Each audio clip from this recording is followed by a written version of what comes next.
Most commercial passenger planes fly at an altitude of 35,000 feet. At such heights, the density of the oxygen we breathe decreases significantly. And above 26,000 feet, no human can survive except inside a structure like a plane. For birds, though, the rules apply differently. In Northern Ireland, a flock of whooper swans was recorded by radar flying at an altitude of 27,000 feet, higher than the human limit.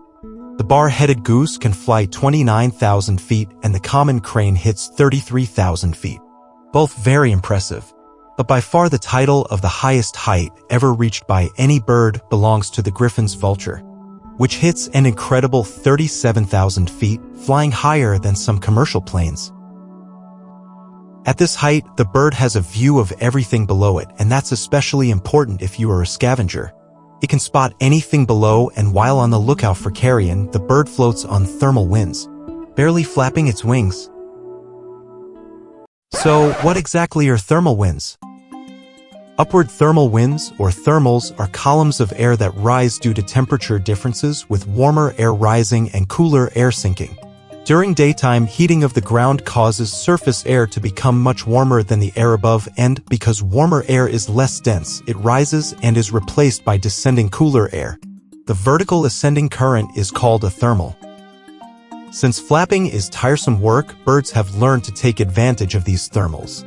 Essentially, birds utilize thermals, or rising columns of warm air, for efficient and energy-saving flight by soaring and gliding, essentially riding the updrafts to gain altitude and travel long distances with minimal flapping.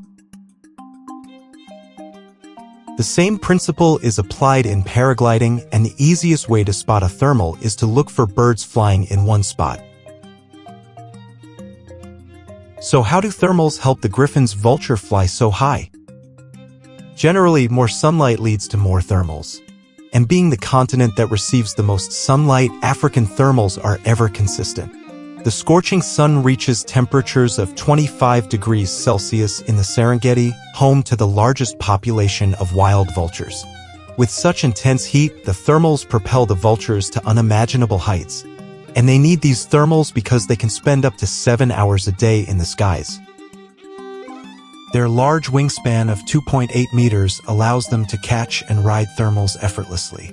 With broad, slotted wings and lightweight bodies, they can circle within these rising currents, gaining altitude without flapping. Once they reach a sufficient height, vultures glide in the direction they wish to travel, losing altitude slowly until they find the next thermal to repeat the process.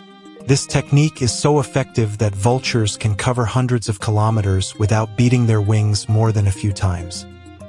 Riding thermals also provides vultures with an ideal vantage point. From high above, they can spot carrion or detect cues from other scavengers.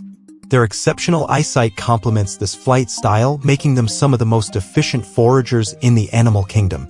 In fact, they are so efficient that hyenas often depend on them to pinpoint dead animals from the sky.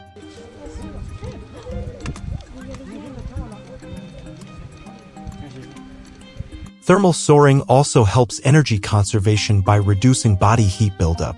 Flapping flight is physically demanding and generates internal heat. By gliding, vultures maintain better thermoregulation, an important trait especially in hot environments like Africa. So that's how they do it. A combination of science and wingspan helps the vulture reach altitudes of 37,000 feet. For the vulture, it's all about working smart and letting Mother Nature do the work for you. Thanks for watching.